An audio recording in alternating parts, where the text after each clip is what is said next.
नमस्कार, मी अभिनेत्री सोनाली कुलकर्णी तुमचं स्वागत करते सामान्य माणसांच्या असामान्य कर्तृत्वाची यशोगाथा सांगणाऱ्या या प्रेरणादायी कार्यक्रमात, ज्याचं नाव आहे reseal.in प्रस्तुत यशोस्तुते.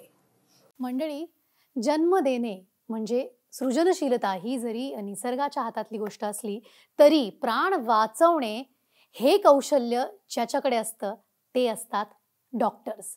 म्हणून तर बहुतांश पालकांना वाटतं की त्यांच्या मुलांनी डॉक्टर व्हावं, कारण आपल्या भारतीय संस्कृतीमध्ये परमेश्वर ज्यांना म्हणतात ते असतात डॉक्टर्स. आज भेटूया अशाच माणसांमधल्या एका परमेश्वराला. चिंचवड पुणे येथील प्रसिद्ध MBBS आणि post graduate in preventive cardiology and diabetology doctor Bhagyesh Kulkarni यांना स्वागत आहे डॉक्टर तुमचं. त्यांच्याशी गप्पा मारण्याआधी पाहूयात त्यांच्या कार्याचा आढावा घेणारी एक चित्रफीत. मधुमेहासारख्या दुर्धर आजारावर योग्य मार्गदर्शन करून रुग्णांना चिंतामुक्त करणारे डॉक्टर भाग्येश कुलकर्णी. पुणे शहरातून वैद्यकीय विभागातील उच्चतम पदव्या प्राप्त करून तरुण वयातच मेडिकेज हेल्थकेअर LLP ची स्थापना करत त्यांनी प्रतिबंधात्मक हृदय मधुमेह तज्ज्ञ म्हणून प्रसिद्धी मिळवली. त्यांचा डायबिटीज फ्री फॉरएव्हर प्रोग्राम कमालीचा यशस्वी होत आहे, ज्यामध्ये मधुमेहग्रस्तांना पूर्णपणे बरं करण्याचा हा त्यांचा प्रमुख अजेंडा आहे. त्यांच्या हेल्थकेअरमधून मधुमेहाचे 5,000हून जास्त रुग्ण बरे झाले आहेत. रुग्णांना चिंता व नैराश्यापासून मुक्त करण्यासाठी डॉक्टर भाग्येशजी नेहमी सज्ज असतात. त्यांच्या या कार्याला reseal.in चा सलाम.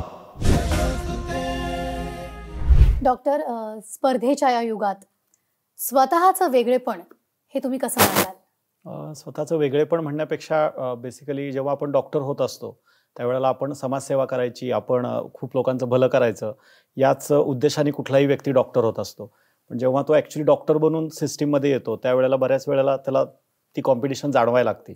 शेवटी मग तो सर्वायवलचा प्रश्न येतो. मग ड्रीम्स असतात, स्वप्न असतात. जसं कुठलाही एखादा व्यक्तीने एज्युकेशन घेतल्यानंतर त्याच्या मनामध्ये असतं की बाबा मला आर्थिक स्थैर्य पाहिजे, मला माझ्या फॅमिलीला सपोर्ट करायचा आहे, मला ग्रो व्हायचं आहे.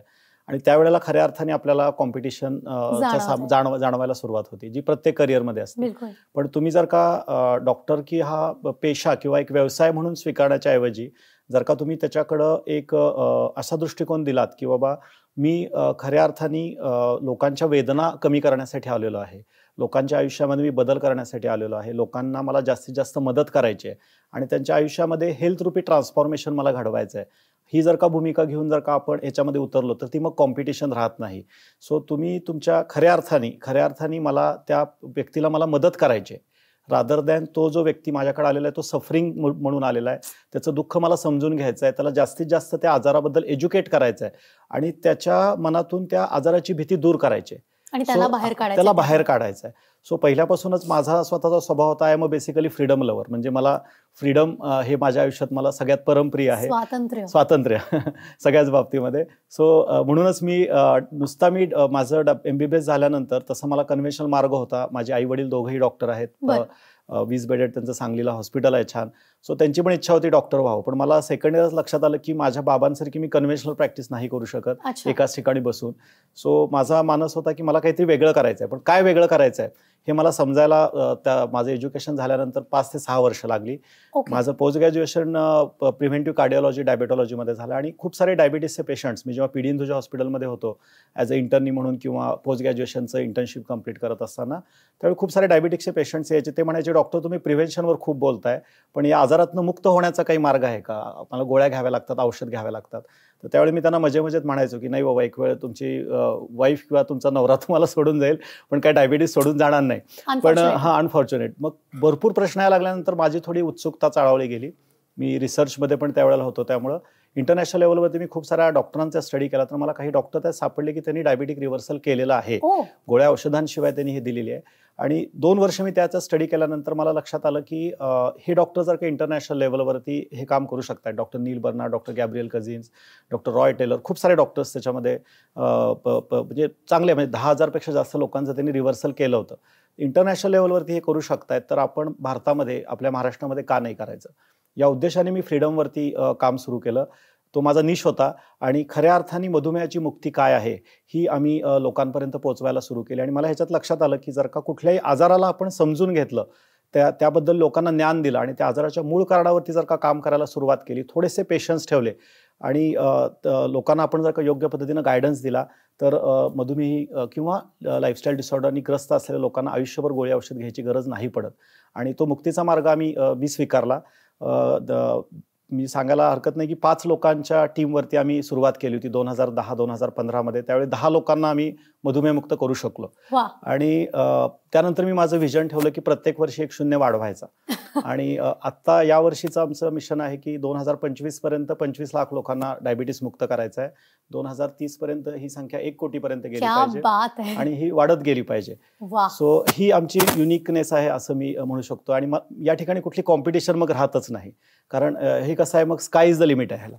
आणि तुम्ही जर का व्हिजनचा पाठपुरावा केला, तुम्ही जर का मिशनचा पाठपुरावा केला, तुम्ही एवढ्या लोकांपर्यंत जर का तुम्ही पोहोचणार आहात आणि त्यांच्या आयुष्यामध्ये तो गेलेला आनंद, त्यांच्या आयुष्यातला स्वीटनेस तुम्ही परत आणणार आहात, तर याच्यापेक्षा मला वाटते तुम्हाला युनिकनेस काही आणायची गरज नाहीये किंवा कॉम्पिटिशनची भीती बाळगण्याची गरज नाहीये, कारण तुम्ही मार्ग वेगळा स्वीकारलेला आहे. किती सुंदर उत्तर दिलं तुम्ही. अर्थात तुमच्या या उत्तरामध्ये तुमचा प्रवासही आलेला आहे आणि वेगळेपणही आलंय. वेगळेपण सांगायची गरज नसते, ती सिद्ध करून द्यायची गरज असते. आणि तुम्ही हा जो आकडा सांगितलाय त्यातनंच तुमचं वेगळेपण दिसतंय आणि तुमची पॅशन दिसते. पण या सगळ्या प्रवासात संघर्ष तर आलाच असेल, आपल्या सगळ्यांना संघर्षाला सामोरे जावंच लागतं on day to day basis. पण एखादी अविस्मरणीय घटना, प्रसंग असं सांगता येईल? खूप सारे आहेत, पण सगळ्यात मोठा डिसिजन होता की बाबा आता तुम्ही म्हणजे यू कॅन इमॅजिन की मी जेव्हा हा मार्ग स्वीकारला, तर आई वडिलांचं एक स्वप्न होतं डॉक्टर बनवण्यामागं की बाबा माझ्या मुलांनी माझं हॉस्पिटल पुढे चालवावं, वारसा चालवावा. परत समाजामध्ये पण असतं किंवा त्यावेळी माझं लग्न झालं होतं, एक चांगला कॉर्पोरेट जॉब होता आणि मी असा काहीतरी वेगळा मार्ग स्वीकारणार. म्हणजे बिईंग ए MBBS डॉक्टर, तो MBBS डॉक्टर तो जाऊन सांगायला लागलाय की तुम्ही होलिस्टिक मार्ग स्वीकारला पाहिजे, तुम्ही गोळ्या औषधं नाही घेतली पाहिजेत, तुम्ही डाएट वगैरे फॉलो केला पाहिजे, तुम्ही नॅचरोपॅथी वगैरे केली पाहिजे. तर सगळ्यात पहिला जो माझ्यासाठी बिग डिसिजन होता तो how to convince my close ones, माझ्या आई वडिलांना, माझ्या वाईफला, माझ्या फ्रेंड्सना, कारण त्यांच्या दृष्टीनं हा एकदमच प्रवाहाच्या विरुद्ध मार्ग होता. आणि त्यावेळेला एक चांगला एक स्टेबल जॉब होता आणि कुठल्याही यांना वाटतं ना की कशाला तुम्ही स्टॅबिलिटीकडून इकडे इनस्टॅबिलिटीकडे येत आहे. आणि तो कालावधी मला सगळ्यात जास्त टफ केला, कारण तो माझा डिसिजन होता. मला याचं लॉंग टर्म माहित होतं याचे इम्प्लिकेशन्स काय आहेत, पण हे तुम्हाला इतरांना कन्व्हिन्स करणं. आणि ज्या वेळेला मी हा डिसिजन घेऊन माझा कॉर्पोरेट जॉब सोडला आणि त्याला तर जे काही ड्रीम्स आपण बघितलेले ते इमिजिएटली होत नाहीत, तो 5 वर्ष 6 वर्षाचा असतो. तर पहिल्या 1-2 वर्षामध्ये इट्स नियरली 10%, म्हणजे जे काही इन्कम असायचं, फायनान्शियल जे काही स्टॅबिलिटी होती ती 10% सुद्धा राहिली नव्हती. म्हणजे एका वेळेला अशी परिस्थिती आली की आपण हा मार्ग स्वीकारलाय, तो बरोबर आहे का नाही. पण मी त्या मार्गावरून चालत राहिलो. मी म्हटलं नाही. आणि आज त्याचे फ्रूट दिसायला लागलेत. म्हणजे ज्या आईबाबांना किंवा ज्या माझ्या फ्रेंड्सना वाटायचं की काय हे डॉक्टर भाग्येश कुलकर्णी करतायत, आज त्यांचीच म्हणजे कॉलर ताट आहे. ते म्हणतात की येस, तुम्ही जो मार्ग स्वीकारला तो खूप छान आहे, we are very much proud of you. आणि मी तर म्हणजे माझ्या बाबा सांगली जिल्ह्यात नाव कमावलं, पण तुमचा महाराष्ट्रात आणि पूर्ण भारतामध्ये डायबिटिक रिव्हर्सलचे पायोनियर म्हणून नाव मिळवलेलं आहे. खरंच आम्हाला अभिमान वाटतो. तर तो कालावधी माझ्यासाठी जास्त होता आणि मी तो कालावधी विसरणार नाही, कधीच विसरणार नाही. मला वाटतं त्याच जोरावर तुम्ही इतका मोठा यशस्वी पल्ला गाठलेला आहे. आणि असंही म्हणतात की म्हणजे विश्वास तर तुम्ही आधी तुमच्यावर ठेवायला हवा, मग तुमच्या कुटुंबियांनी तुमच्यावर ठेवावा म्हणून तुम्ही त्यांना कन्व्हिन्स केलं.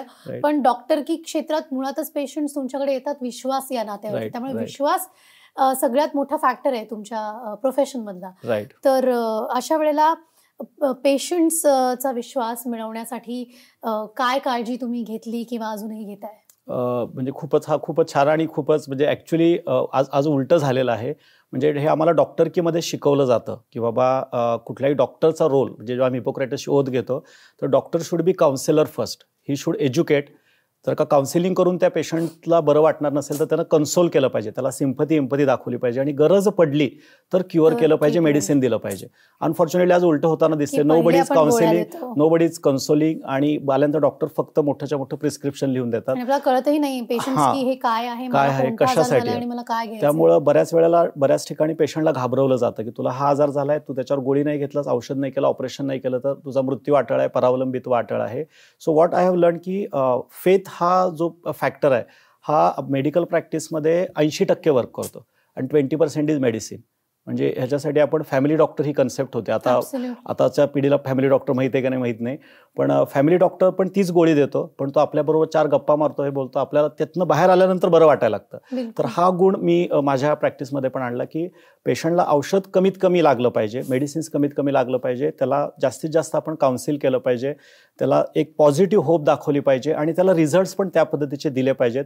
हे होऊ शकतं म्हणजे पेशंटमध्येच पेशन्स आहे. तर पेशन्स, सातत्य, म्हणजे 3 गोष्टी आम्ही पेशंट्सना याच्यामध्ये शिकवतो. संयम, संवाद आणि समाज. तर तुम्ही तुमच्या जिभेवर संयम ठेवला पाहिजे बोलताना आणि तोंडात अन्न टाकताना. तुम्ही फॅमिली बरोबर, आपल्या लोकांच्या बरोबर असता त्यावेळी तुमचा सुसंवाद असला पाहिजे, वाद नको आहे. आणि जेव्हा तुम्ही समाजात वावरता, तुम्ही माज नाही करायचा आहे, तुम्ही सहकार्याने वागायचं आहे. सो हे 3 प्रिन्सिपल्सवरती जर का आपण पेशंटला समजावून सांगितलं तर तो कुठल्याही दुर्धर आजारातनं बाहेर पडू शकतो. कारण ज्याच्याकडे माज आहे, समाजातला स काढून टाकला तर माज राहतो, संवादातला स काढून टाकला तर वाद राहतो, आणि संयमातला स काढून टाकला तर काय राहतो सांगायची गरज नाही, यम राहतो.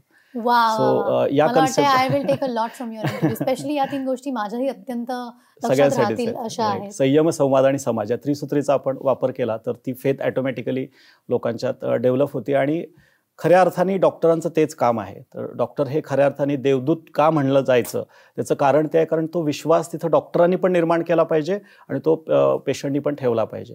हे काम फिअरनी होणार नाही, हे काम मोठे मोठे हॉस्पिटल्स बांधून होणार नाही, हे काम तुमचं केवळ चांगले चांगले मशिनरी आणि खूप भारी भारी औषधं देऊन होणार नाही.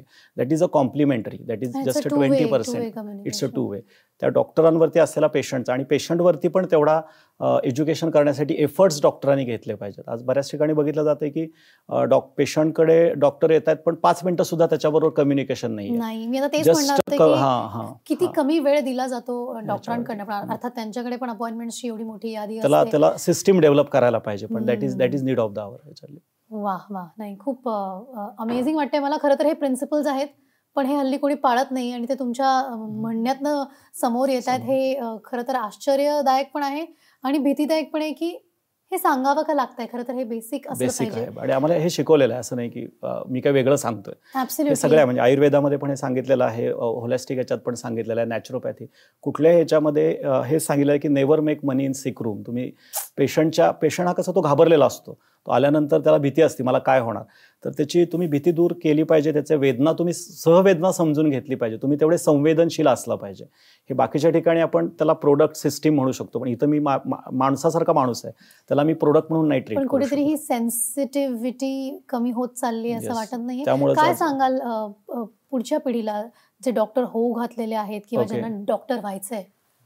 मी एवढंच सांगेन की don't run behind the fame. म्हणजे तुम्ही फेमच्या मागं, डॉक्टरकीला बऱ्याच वेळेला काय जोडलं जायचं की डॉक्टर झाले म्हणजे ते नाव आधी येणार आणि ते काय ते कुठलं खोऱ्यानी पैसे ओढतील वगैरे. मला तर ते अजूनही खोरं सापडलेलं नाही आहे. So don't run after the fame. Young doctors किंवा यांना एवढं सांगेन की तुम्ही कुठल्याही पॅथी बरोबर बऱ्याच वेळा काय होतं, डॉक्टरांच्या बरोबर डॉक्टरकीचा अहंकार आपल्याकडे येतो आणि अहंकारामध्ये इलनेस दडलेला आहे. इलनेसचा जो आय सुरू होतो तो म्हणजे इलनेसमध्ये सुरुवात आयनी आहे आणि वेलनेसची सुरुवात वीनी आहे. तर बऱ्याच वेळेला आपल्याला एज्युकेशन बरोबर इगो वाढतो. तर एक लक्षात घ्यायचंय की ज्या दिवशी तुम्हाला डॉक्टरकीचा किंवा डिग्रीचा इगो आला त्या दिवशी तुमचं नॉलेज 0 आहे.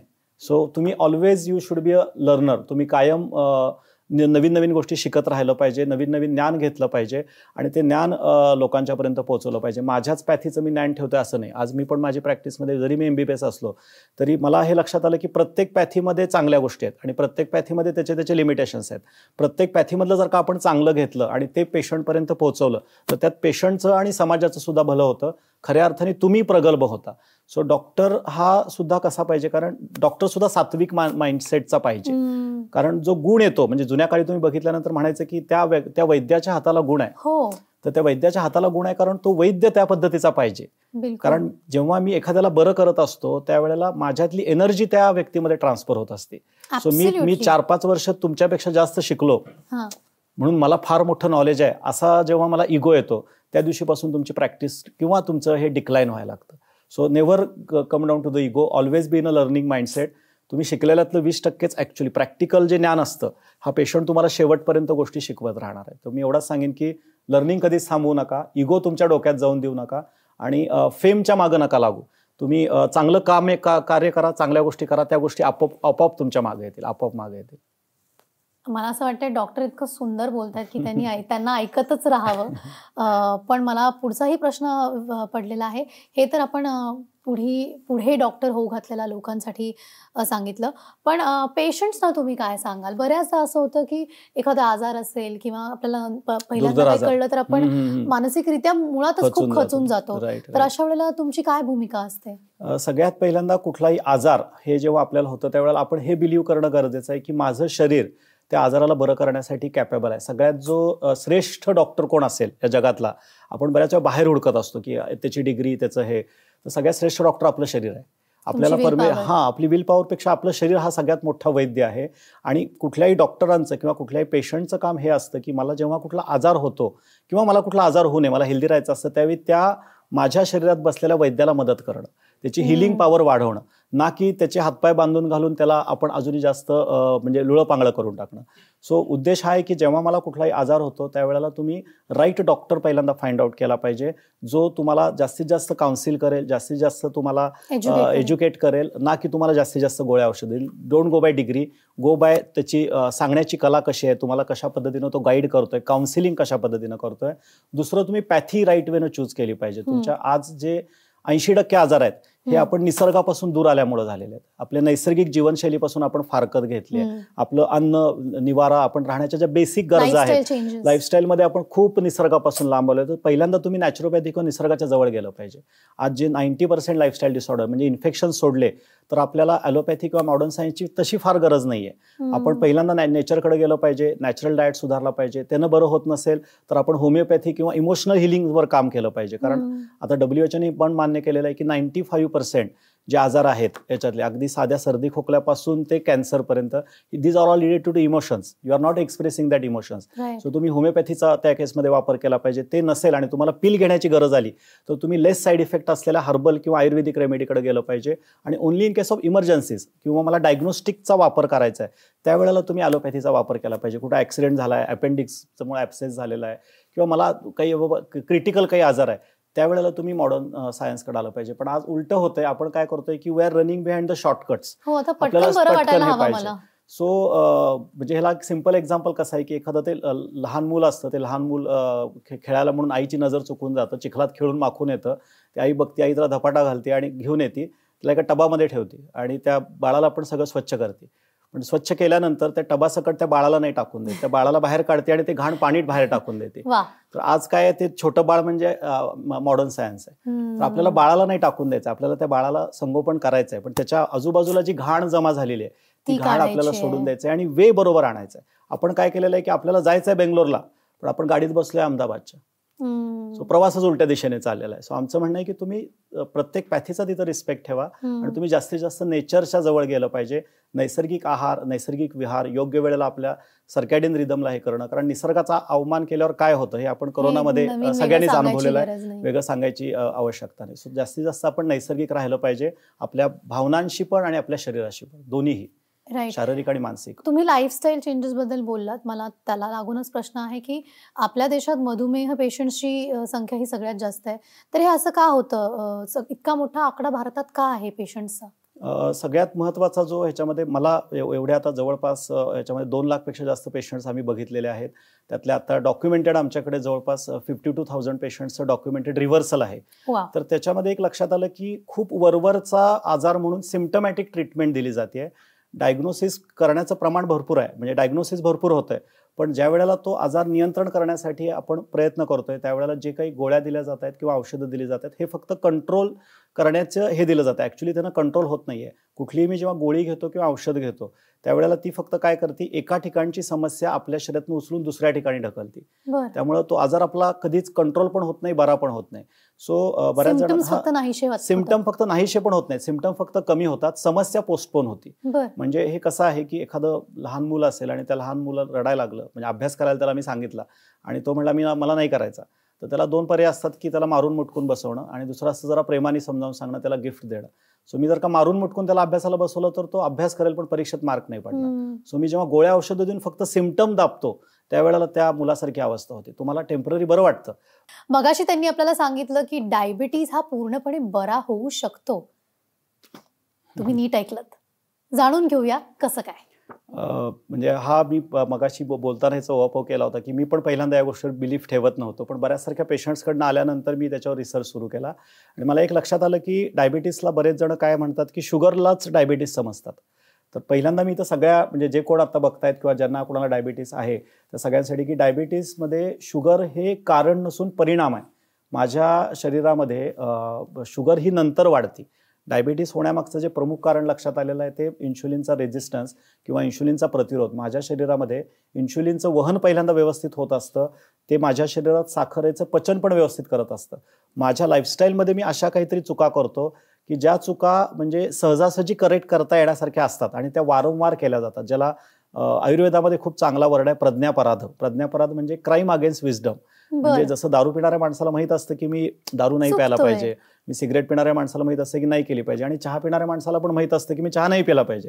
सो डायबिटीसमध्ये होतं काय की छोट्या छोट्या चुका सकाळी उठल्यापासून रात्रीपर्यंत घरच्या घरीच तो व्यक्ती करत असतो. म्हणजे खूप जास्त अवघड गोष्ट असते कुठल्याही डायबिटिक व्यक्तीला हे समजावून सांगणं, कारण माझ्याकडे येणारे 99% डायबिटिक पेशंट्स हे पिझ्झा हटमध्ये जात नाहीत, कुठं मॅकडोनाल्ड करत नाहीत, कोका कोला नाही करत, त्यांना व्यसन पण नसतं. तर त्यांना हे सांगायला लागतं की बाबा तुझा जो डायबिटीसचा उगम झालेला आहे तो तुझ्या किचनमध्ये झालेला आहे, तुझ्या लाईफस्टाईलमध्ये झालेला आहे, तुझ्या मानसिकतेमध्ये झालेला आहे. आणि या डायबिटीस फक्त तुझ्या शरीराला अफेक्ट करत नाहीये, तर तुझं माइंड, बॉडी आणि सोल तिन्हीलाही डायबिटीस अफेक्ट करतो. आणि हे कसं असतं की डायबिटीस हा बेसिकली जलतत्वाशी निगडीत असलेला आजार आहे. म्हणजे आयुर्वेदाचा जेव्हा मी अभ्यास केला तर मला लक्षात आलं की आपल्या शरीरात 5 एलिमेंट्स आहेत आणि या 5 एलिमेंट्समध्ये सगळ्यात जास्त जलतत्व आहे. सो जोपर्यंत माझ्यातलं जलतत्व मला सुधार करता येत नाही, म्हणजे ह्याला मी एक सिंपल परिभाषा याला दिलेली आहे की शुगर वाढती कोणाची, डायबिटीस वाढतो कोणाचा, ब्लड प्रेशर कोणाचं वाढतं, तर ज्याचं रक्त गरम आणि ज्याचा माथा गरम त्याच्या शुगर आणि बीपी जास्त. तर ह्याला रिव्हर्सलचं प्रिन्सिपल अतिशय सोपं आहे की जर का मला माझा माथा थंड कसा ठेवायचा आणि माझं रक्त अल्कलाईन कसं ठेवायचं हे ज्याला कळलं त्याची शुगर, ब्लड प्रेशर वाढत नाही, किंवा वाढला असेल तर ते लगेच नॉर्मलला येतं. कारण माझं शरीरच 70% पाण्याने बनलेलं आहे, त्या पाण्याला अल्कलाईन राहायला आवडतं. त्यामुळे तुम्ही अल्कलाईन पदार्थांचं सेवन जास्त केलं पाहिजे. तुमच्या खाण्यामध्ये रिफाईंड, प्रोसेस्ड किंवा मिल्क प्रोडक्ट्स म्हणजे जे नैसर्गिक नाही आहेत, जे फॅक्टरीमध्ये बनतं, जे आपलं अन्न नाही आहे, जे परमेश्वराने आपल्यासाठी नाही बनवले, ते अन्न पचवायला ॲसिड वाढलं, तुमचं हे वाढलं. आणि दुसरा महत्त्वाचा गुणधर्म जो पाण्याकडे असतो परोपकार, म्हणजे ज्याला मी कायम म्हणतो की मधुमेही व्यक्तीचा डाएट एक्झरसाइज हा 20% भाग आहे, 80% आहे त्याची मानसिकता. तर मनामध्ये असलेलं रिग्रेट, मनामध्ये असलेल्या खंत, खूप साऱ्या गोष्टी, राग आणि दोन्ही पण, म्हणजे 2 ओझी मधुमेही व्यक्ती कॅरी करत असतो. एक असतं कृतज्ञतेचं ओझं आणि दुसरं असतं कृतज्ञतेचं ओझं. तर ही ओझी सोडवायची कशी, फायनान्शियल माझे जे जार्गन्स चालले ते कसे सोडवायचे, हा प्रयत्न आपल्या मेडिकल ट्रीटमेंटमध्ये अनफॉर्च्युनेटली केला जात नाही. त्यामुळे त्यांचा डायबिटीस रिव्हर्स होत नाही, त्यांचं विचारचक्र कायम सुरू असतं, चिंता कायम मला त्यांना सतावत असते. त्यामुळे जेव्हा डायबिटीस हिलिंगचा वेळ येतो त्यावेळी आम्ही या 2च गोष्टींवर काम करतो. त्याला माथा कसा थंड ठेवायचा हे आम्ही त्याला शिकवतो, बाय ग्रॅटिट्यूड, बाय रिग्रेट, नेचरबरोबर कसं कनेक्ट व्हायचं, माइंड डिटॉक्स कशा पद्धतीनं करायचं. वर्षानुवर्ष लोक रडलेलीच नसतात ह्याच्याली, त्यांना हे शिकवलेलंच नाही आहे कोणी. लेट गो नसतो. बऱ्याच वेळेला 95% ज्या गोष्टी आपल्या आयुष्यात चांगल्या घडतायत त्याच्याकडे लक्ष नसतं. 5% गोष्टी कुठंतरी आपल्याला ती खंत आपण मनात ठेवलेली असते. पेरेंट्सबद्दल कशा पद्धतीनं ग्रॅटिट्यूड व्यक्त करायचे, सगळ्या गोष्टी मधुमेहीला देणं गरजेचं आहे. कारण त्याचं माइंड, बॉडी आणि सोल, म्हणजे जुन्या काळी पण एक म्हण होती बघा की कुठलाही दुर्धर आजार असेल तर वैद्य म्हणायचे की बाबा आपको दवा के साथ आपको दुआ की जरूरत है. तो डायबिटीज को भी आपको अगर ठीक करना है तो आपको दुआ मिलनी चाहिए, और दुआ बाजार में नहीं मिलती है, वो आप में ही होती है. आपको कैसी लानी है अपने पास हे तुमच्यावरती असतं. तर ते करण्यासाठी प्रयत्न व्हायला पाहिजे. सो मधुमेहीला मधुमेहमुक्त होण्यासाठी पहिल्यांदा एक चांगलं व्यक्ती बनलं पाहिजे, त्यानं जास्तीत जास्त मदत केली पाहिजे, म्हणजे त्यानं परोपकारी व्हायला पाहिजे. परोपकारी झाल्यानंतर तो समाधानी बनेल, समाधानी बनल्यानंतर तो आनंदी होईल, आणि आनंदी व्यक्तीमध्ये शुगर वाढत नाही कधी. क्या बात आहे, इतकं सुंदर डॉक्टरांनी वर्णन केलंय. ही जर्नी आहे, हा प्रवास आहे, आणि हा प्रवास तुम्ही जर गाठला तर तुम्ही मधुमेहाला मात देऊ शकता. आपल्या सगळ्यांना एक विचारधारणा असते साधारण की डॉक्टर व्हायचं असेल तर भरपूर खर्च लागतो, खूप पैसे लागतात. खरं तर हे समीकरण बरोबर आहे की चूक, विचारूयात थेट डॉक्टरांना. ओके, डॉक्टर होणं खर्चिक आहे का, तर यस, मी ते मान्य करेन की डॉक्टर होणं आजकाल खर्चिक झालेलं आहे. कारण खर्च आपण फक्त पैशात मोजतो, आपण वेळेमध्ये मोजत नाही. कारण एक डॉक्टर होण्यासाठी बऱ्यापैकी इन्व्हेस्टमेंट्स करावी लागते, थोडेफार सॅक्रिफाईस नाही, बऱ्यापैकी सॅक्रिफाइसेस करावे लागतात. त्यामुळं खर्च म्हणला तर तो वेळेमध्ये पण आहे आणि त्याला मॉनिटरिंग. कारण आज मेडिकल ट्रीटमेंट किंवा मेडिकलसाठी जे काही डेमो दाखवावे लागतात, तिथं ज्या मोठ्या मोठ्या लॅब उभ्या कराव्या लागतात, हे त्यामुळं मेडिकलचा तो आहेच. आणि पेशंटच्या बाबतीत म्हणलात तर पेशंटच्या बाबतीत ही गोष्ट खर्चिक नाही आहे, जर का आपण त्या आजाराचं मूळ कारण शोधून काढून जर का त्याच्यावर काम करायला सुरुवात केली. जसं बऱ्याच वेळेला काय होतं, जेव्हा आमच्याकडे डायबिटीज ब्लड प्रेशरचा पेशंट सुरुवातीला येतो त्यावेळेला त्याला 1 गोळी सुरू असते, 2 गोळ्या सुरू असतात, जुजबी इन्व्हेस्टिगेशन्स असतात आणि तो त्याच्यावर समाधानी असतो. तो आजार त्याचा हळूहळू शरीरात बळावत जातो. 2च्या 4 गोळ्या होतात, 4च्या 5 गोळ्या होतात. मग गोळ्यांचे साईड इफेक्ट होऊ नयेत म्हणून मग त्याला इन्शुलिन दिलं जातं. इन्शुलिननी पण नाही बरं होत आहे, त्याची शुगर परत वाढते, मग त्याला सांगितलं जातं आता बाबा अँजिओप्लास्टी कर. त्याला नाही होत आहे बायपास कर. ते नसेल आता तू एवढे सगळे गोळ्या औषधं घेतलीस, तुला आता डायलिसिस करायला लागेल. ह्याचं कारण काय झालं तर डायबिटीज फ्री फॉर एव्हर ही जी आमची संस्था आहे त्याची टॅगलाईनच आहे don't suffer just recover. Don't suffer मध्ये तो सफर जो मी कायम वर्ड करतो हा हिंदीमधला सुहाना सफर नाहीये. तुम्ही जर का पहिल्यांदा योग्य ठिकाणी काम केलं मूळ कारणावरती, तुमच्या शरीरातली चरबी का वाढते, माझ्या शरीरात शुगर का वाढते, माझ्या घरात सगळेजण गुलाबजाम खात आहेत त्यांना तर गोळी घ्यायला लागत नाहीये, मी तर बापडा गोड बोलायचं पण बंद केलंय, गोड पण खात नाहीये तरी पण माझी शुगर, या का वरती म्हणजे वायनी जर का सुरुवात केली दोघांनी पण, डॉक्टरांनी पण आणि पेशंटनी पण, तर पुढचा होणारा मोठा खर्च. कारण हे आपणच केलेले. आपण पहिल्यांदा म्हणजे काय असतं की बेसिकली डायबिटिक ब्लड प्रेशरचे पेशंट आळशी असतात असं मी म्हणेन. ते पहिल्यांदा जे एफर्ट्स घ्यायला पाहिजेत पहिल्या 1 वर्षात, कारण पहिल्यांदा शुगर वाढली, बीपी वाढली, शरीराला काही त्रास होत नसतो. तर तुमचा आजार ज्या वेळेला तुम्हाला त्रास देत नाहीये, काहीच त्रास देत नाहीये, तो सायलेंट आहे, त्यावेळेला त्याला रिव्हर्सल केलं पाहिजे. त्यावेळेला आपण जास्तीत जास्त प्रयत्न केले पाहिजेत. आपल्याकडे लोक व्यायाम कधी करायला लागतात, हार्ट अटॅक आल्यानंतर, किंवा माझी आता शुगर वाढली, वजन. गंमत मला ही वाटते डॉक्टर, आपण जेव्हा वजन वाढलेल्या लोकांना भेटतो तेव्हा म्हणतात की मला पटकन वजन कमी करायचं, पण हे लक्षात येत नाही की वजन पटकन वाढलेलं नाही, 25 वर्षाची तुझी पण हळूहळू वाढले, तर कमी कसं पटकन करायचं. 25 वर्षाचं तुझं कर्म आहे त्याच्यावरती होणार नाही. मिनिमम तुम्ही 10% तरी तेवढा वेळ दिला पाहिजे आणि स्वतःच्या. कारण कसं झालेलं आहे, आपण आजकाल म्हणजे पूर्वज आपले होते, पूर्वज पण हे सगळ्या पद्धतीने फॉलो करायचे, आहार पण भरपूर घ्यायचे, पण ते 12 तास 14 तास काम करायचे, ते श्रमजीवी होते. आपण काय झालंय, आपण आज बुद्धिजीवी झालोय, पण आपण लाईफस्टाईल त्यांच्यासारखीच फॉलो करतोय. आपण काही दररोज सकाळी लवकर उठून पाणी भरायला जात नाही किंवा हे करत नाही, आपल्याला सगळं घरामध्ये सगळ्या सोयी सुविधा आहेत. सो जर का मी तेवढा श्रम करत नसेल तर मला माझ्या आहारात त्या पद्धतीनं बदल केला पाहिजे, माझ्या जीवनशैलीत त्या पद्धतीनं बदल केला पाहिजे. मला डिसिप्लिनमध्ये, म्हणजे मगाशी जो मी वर्ड बोलला संयम, हा फार महत्त्वाचा वर्ड ह्याच्यामध्ये येतो. तर डिसिप्लिन लाईफ जगण्यासाठी एफर्ट्स घ्यावे लागतात, आनंदी राहण्यासाठी प्रयत्न करावे लागतात. माझ्या आयुष्यामध्ये जर का मला काही प्राप्त करायचं आहे तर थोडंसं बाकी जगापेक्षा मला लवकर उठायला लागेल, माझ्या व्यस्त शेड्यूलमधनं मला वेळ काढायला लागेल. आणि हे फार मोठी प्रोसेस नाही आहे. म्हणजे जर का तुम्ही फोकस 90 डेज एफर्ट्स घेतले तर 90 दिवसात बॉडी तुम्हाला खूप चांगला रिस्पॉन्ड करायला लागते आणि तुमचं ट्रान्सफॉर्मेशन होतं. सो हे तुमच्याकडे आहे की बाबा मला 90 दिवस फोकस्ड एफर्ट करायचे आहेत, माझ्या आजारावर मूळ कारणावर काम करायचं आहे आणि मला आजारमुक्त व्हायचं आहे. तर त्याचा खर्च एका बाजूला जर का मी घेतला आणि माझ्या 20 वर्ष मला डायबिटीसला पोचायचं आहे, असं म्हणतात की एक डायबिटीस व्यक्ती वर्षाला 25,000 रुपये डायबिटीसला पोचण्यासाठी खर्च करतो. म्हणजे माझ्याकडे येतात त्यांना मी ते कॅल्क्युलेशन समजावून सांगतो. त्या पेशंट जाऊन प्रश्न असतो की डॉक्टर आम्हाला वाटतं की हे महाग आहे म्हणे. मी त्यांना म्हणतो किती वर्ष डायबिटीस आहे बाबा तुला? तो म्हणतो मला 10 वर्ष. तू काढ बाबा खर्च. तो सांगतो त्याला ऑलरेडी 5 लाख रुपये त्यानं खर्च केलेला असतो. तुला अजून किती वर्ष जगायचं आहे? तो म्हणतो 80 वर्षापर्यंत. काढ म्हणतो पुढच्या 30 वर्षाचा. तो 7 ते 8 लाख रुपये डायबिटीसला पोचण्याचा, म्हणजे कॉम्प्लिकेशन नाही झालं तर. चुकून जरी एखादं कॉम्प्लिकेशन झालं तर तो तर वेगळा हे राहतो. त्याच्या अगेन्स्ट आम्ही जी मधुमेहमुक्ती लोकांना प्रदान करतो ती फक्त 20,000 to 22,000 वार्षिक, इयरली. म्हणजे आमच्या ह्याच्यामध्ये आम्ही सांगतो की तुम्ही मिल्क आणि मिल्क प्रोडक्ट्स काही कालावधीसाठी अवॉइड करायचे आहेत.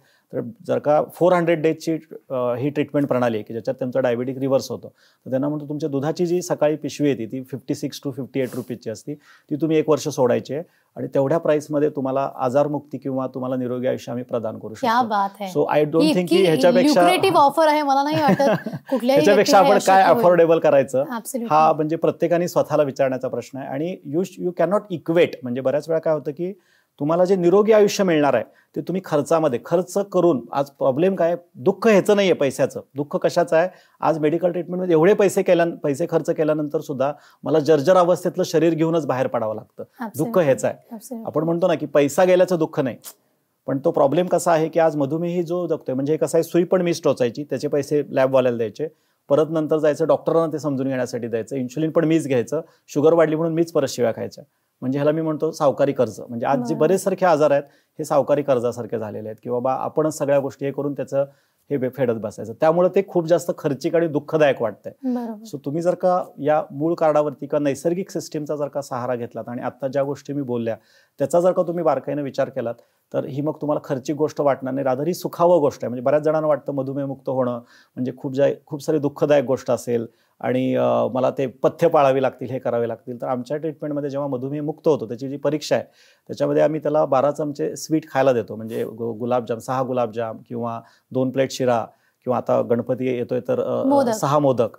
तुम्ही कधी ऐकलं नसेल की डायबिटिक पेशंट्सला, आणि ते खाऊन त्यांची शुगर 150 आली पाहिजे, ज्याला ग्लुकोज टॉलरन्स टेस्ट असं म्हणतो आम्ही. आणि आतापर्यंत 6000 पेक्षा जास्त लोकांच्या आता टेस्ट नॉर्मल आलेले आहेत आणि ते आता आनंदी जीवन जगतायत. म्हणजे त्यांच्या आयुष्यातला जो गोडवा आहे तो खऱ्या अर्थाने परत आलेला आहे. सो मधुमेह मुक्ती किंवा आजारमुक्ती ही सुखदायी प्रक्रिया आहे. तुम्ही 5 वर्ष यंग दिसायला लागता, तुम्ही छान व्हायला लागतं, तुमची तब्येत छान होती, तुम्हाला लोक अप्रिशिएट करतात आणि तुम्हाला आतून एक मनुष्य असण्याचं जे एक एन्थुझियाझम आहे, ज्या कारणासाठी तुम्हाला परमेश्वरांनी पाठवलेलं आहे, ते काम करण्यामध्ये तुमची उर्मी टिकून राहते आयुष्यात. यासाठी आजारमुक्त व्हायचं असतं. अजून काय हवं? मला वाटतं डॉक्टरांनी इतकं छान सगळं एक्सप्लेन केलंय. मला नाही वाटत की अशी कुठलीही कारणं असू शकतात जी तुमच्या लाईफस्टाईलला परत एकदा योग्य रुळावर आणण्यासाठी तुम्हाला इन्स्पायर करेल. मला वाटतंय की खरं तर डॉक्टरांना ऐकतच राहावं, एक वेगळा टॉक शो सुरू करावा त्यांच्याबरोबर, मोटिवेशनल टॉक शो. पण तुर्तास या एपिसोडमध्ये इथेच थांबायची वेळ झाली आहे. जाता जाता मी एवढंच सांगेन तुम्हा सगळ्यांना, डॉक्टरांनी जो मार्ग आपल्याला सांगितलाय, परोपकार, संयम, संवाद आणि समाज आणि परोपकारी व्हायला पाहिजे. तुम्ही पहिल्यांदा ग्रॅटिट्यूड, समाधान आणि मग होणारा आनंद. तर या वाटेवरती जाण्यासाठी तुम्हाला सगळ्यांना एवढंच सांगेन की तुमच्या समोर आहे. या भागामध्ये आता इथेच थांबायची वेळ झाली आहे. भेटूया पुढे अशाच एका प्रेरणादायी व्यक्तिमत्वाला. तोपर्यंत तुम्ही पाहत राहा सर्वसामान्य माणसांची असामान्य यशोगाथा सांगणारा प्रेरणादायी कार्यक्रम, ज्याचं नाव आहे reseal.in प्रस्तुत यशोस्तुते.